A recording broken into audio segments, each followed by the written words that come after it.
Entendes o que estás lendo?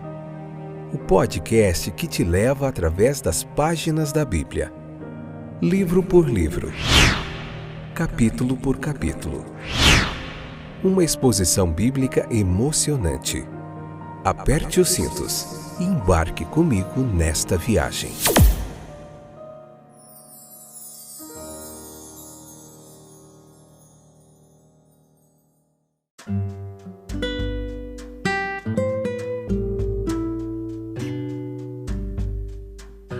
Olá, povo de Deus, vocês que sempre estão aí conosco, nos acompanhando no estudo da Bíblia.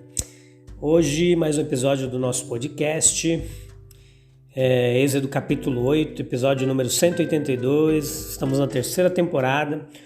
No último episódio nós vimos bastante sobre a primeira praga, lá do rio Nilo, né? E hoje nós vamos ver sobre sapos, piolhos e moscas, essas três pragas do capítulo 8 aqui, nós vamos ver em alguns episódios, vamos meditar um pouquinho sobre todo o significado disso tudo. Espero que você não saia daí, porque tem muita coisa legal pra gente aprender. Beleza? Vamos lá então. Continuar estudando a Bíblia. João 8, leia o capítulo, se possível, para você entender a nossa explicação, beleza?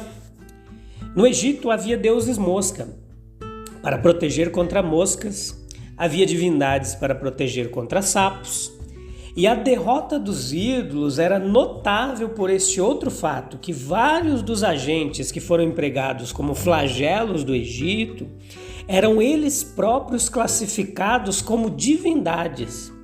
Esse foi o caso com o rio, que também era adorado, e com muitas das outras criaturas. Então, note comigo, em conexão com todo esse comportamento do faraó, as lições valiosas que essas três pragas vão nos ensinar. Primeiro, a supremacia de Deus no reino da natureza. Todas as criaturas, todas as agências estão sob seu controle.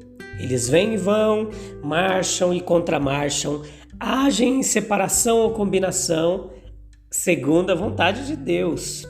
Ele enviou as vespas ou terror, traduzido como vespas, mas com significado meio obscuro e incerto no original hebraico, diante dos israelitas para expulsar os amorreus de seus fortes castelos, em Êxodo 23, 28. Nós veremos isso em Êxodo 23. Deus, frequentemente punia Israel enviando exércitos de gafanhotos para devorar os produtos do campo. Em Joel capítulo 1, verso 4, em Amós capítulo 4, verso 9, nós vemos todos esses acontecimentos. Jeová, ele está à frente desses exércitos, como Joel nos diz no capítulo 2, no versículo 11. E assim, estava ele à frente dos exércitos de rãs, mosquitos, moscas e outros insetos nocivos que levaram os egípcios a um estado de total desespero. Este, meus queridos, é um pensamento marcante, em plena conformidade com uma filosofia sã e com os fatos que nos são apresentados na natureza, como com o ensino de Cristo, que nos convida a ver a mão do Pai, mesmo na queda de um pardal. Que relato pode ser dado, por exemplo, dos processos migratórios dos pássaros, exceto aquele sugerido por este pensamento do governo de Jeová, regulando os movimentos e guiando-os em suas longas e perigosas jornadas. Jeremias 8,7 já falava sobre isso. Ele manda, só ele governa. Um ídolo não é nada. 1 Coríntios 8,4. Quando o rio foi curado no final de 7 dias, o faraó pode ter pensado que seu problema havia passado, que as pragas haviam chegado ao fim. Mas olha, uma nova praga é trazida sobre ele, com a qual ele nunca tinha sonhado.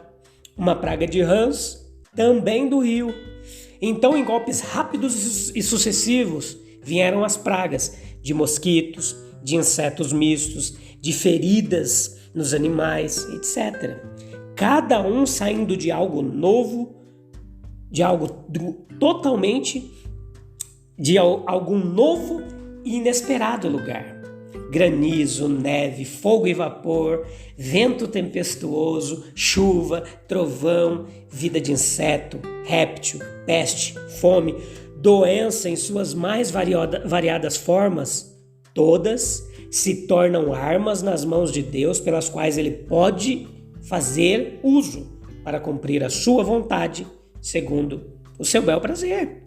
O comentarista bíblico Thomas Scott, ele comenta que as pragas elas teriam sido mais fáceis de suportar e não seriam consideradas tão humilhantes se os agentes nelas fossem leões, tigres ou outros animais do tipo mais nobre, ou talvez inimigos estrangeiros invadindo a terra. Haveria pelo menos dignidade em sucumbir aos ataques de hordas de inimigos poderosos. Mas como é insuportável e humilhante ser conquistado por rãs ou por criaturas insignificantes e desprezíveis, como os piolhos ou as moscas. No entanto, o faraó poderia ter lutado mais facilmente com as primeiras classes de inimigo do que com as últimas. Um exército pode atacar outro com pelo menos alguma chance de sucesso. E a proteção ela é possível contra inimigos de tamanho que permitam serem alvejados, caçados, aprisionados ou mantidos do lado de fora, por paredes ou por defesas. Mas nada desse tipo é possível quando falamos de criaturas menores. Era impossível erguer defesas contra gafanhotos e até agora o homem está indefeso contra suas devastações.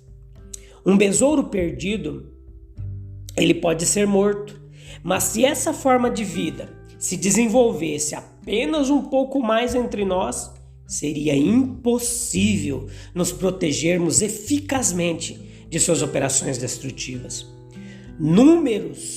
Inúmeras doenças foram rastreadas até a presença de germes na atmosfera, em nossa comida, bebida, e é a própria pequenez desses germes, o seu caráter microscópico, que os torna tão mortais e tão difíceis de lidar. O fungo é de um tipo que foge aos nossos esforços, por exemplo, para lidar com ele. A história nos relata que durante o verão de 1845, uma praga incomum devastou toda uma colheita de batata da Irlanda, o alimento básico na dieta irlandesa naquela época. Poucos dias após as batatas serem colhidas, elas começavam a estragar, a apodrecer. Na verdade, a causa era um fungo que havia viajado do México para a Irlanda e causou muita fome. À medida que o conhecimento avança, descobrem-se meios de nos proteger parcialmente contra essa ou aquela desordem. Existem ciências sanitárias ou vacinação. Estamos vivenciando isso atualmente com essa pandemia de Covid, que já matou mais de 5 milhões de pessoas no nosso planeta. No entanto, meus queridos, sem um motivo concebível, exceto aquele fornecido por seu próprio orgulho e obstinação, e pelo ódio ao ser que o estava coagindo, o faraó continuou a resistir. Foi conquistado por um momento. Voltou à sua atitude desafiadora no instante em que a pressão foi removida. E essa atitude desafiadora ele manteve com crescente dureza do coração até o fim. Tão disposto está Deus a fazer ao pecador toda a justiça e conceder-lhe toda a oportunidade que pode resultar em sua salvação. Ele não espera a conversão completa, mas acolhe no homem os primeiros sinais de uma disposição para retornar a ele. Ele é tão abundante em misericórdia quanto é severo em julgamento, se a misericórdia for desprezada. E ali naquela praga de rãs, o faraó diria a si mesmo com uma espécie de satisfação orgulhosa: quão grande deve ser meu poder, né? Quando todas as águas de minha terra se transformam em sangue para me coagir. Ele se sentiria lisonjeado com o que podemos chamar de dignidade do ataque a ele. Mas agora observe como Deus muda o seu modo de trabalhar e passa a usar pequenas coisas para humilhar o faraó. Assim como ele usa aqueles que são considerados fracos e desprezíveis entre os homens, ele usa os fracos e desprezíveis entre a criação inferior. Ele envia sapos por todo o Egito, Mas sapos seguidos por mosquitos ou piolhos e mosquitos por moscas. Uma praga feita de sapos parece quase absurda demais para se pensar. No entanto, vemos que, pelo evento, que essas criaturinhas desprezadas forçaram o faraó a um apelo que nem toda a evidente sublimidade da primeira praga poderia tirar dele. Mais maldições podem sair do rio do que a conversão dele em sangue. Podemos julgar que essa praga das rãs foi considerada inconveniente e irritante, em vez de perigosa em si. Deve ter sido ridículo ter esses animaizinhos ágeis, milhões deles, encontrando seu caminho em toda parte. Nenhum lugar estava salvo, nem mesmo os aposentos bem guardados do próprio faraó. Aqui estava uma praga que não esperava que as pessoas a conhecessem, como quando foram aos riachos e poços e encontraram sangue. Ela se impôs a eles dia e noite, enquanto se sentavam para comer e quando se deitavam.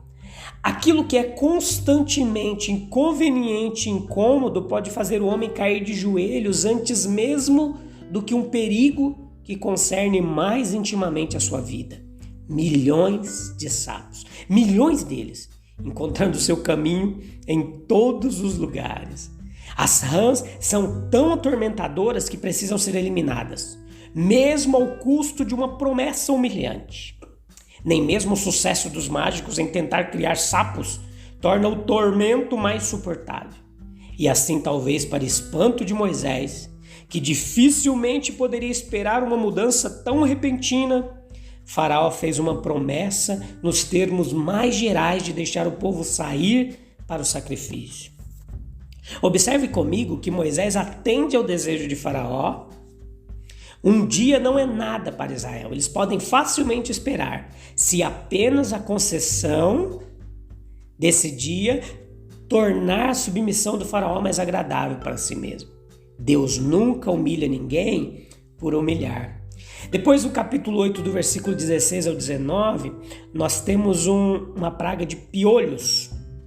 Nessas pragas de piolhos, a palavra hebraica quinim, que aparece aqui, ela parece incluir vários tipos de moscas, insetos venenosos. Alguns consideram isso para denotar a palavra mosquitos. A peste está de qualquer forma em relação imediata com os problemas naturais do país. Alguns viajantes que passaram pelaquela região, elas contam que à medida que as águas do Nilo se espalham pela superfície da terra e umedecem a sua poeira fina, mosquitos e moscas elas saltam e ganham uma existência perfeita. Eles vivificam instantaneamente na poeira, absorvendo umidade.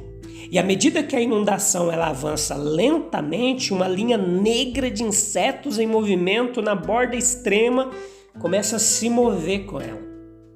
Existe um terrível carrapato, descrito por Samuel Baker, que vive na areia quente e na poeira e se alimenta de sangue de animais.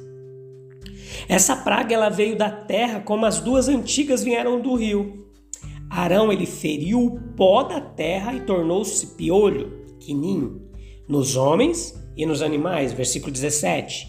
Esse foi um novo golpe contra a idolatria egípcia, a terra sendo adorada assim como um rio. A rapidez, extensão e o caráter terrivelmente agravante daquela peste, daquela praga, e o seu aparecimento em conexão imediata com o ato de Arão ferir a terra, provou ser de origem sobrenatural, embora parecida com os fenômenos naturais do país. As retribuições de Deus, meus queridos, são frequentemente tais que atingem nossos pontos mais sensíveis. Os egípcios, especialmente as classes sacerdotais, eram extremamente limpos, e essas pragas devem ter sido uma terrível imposição sobre eles. No próximo episódio, nós continuaremos falando mais dessa e de outras pragas. Tem muita coisa legal para a gente aprender ainda. Então a gente se vê no próximo episódio, beleza? Um abraço, Deus abençoe, até breve. Tchau, tchau.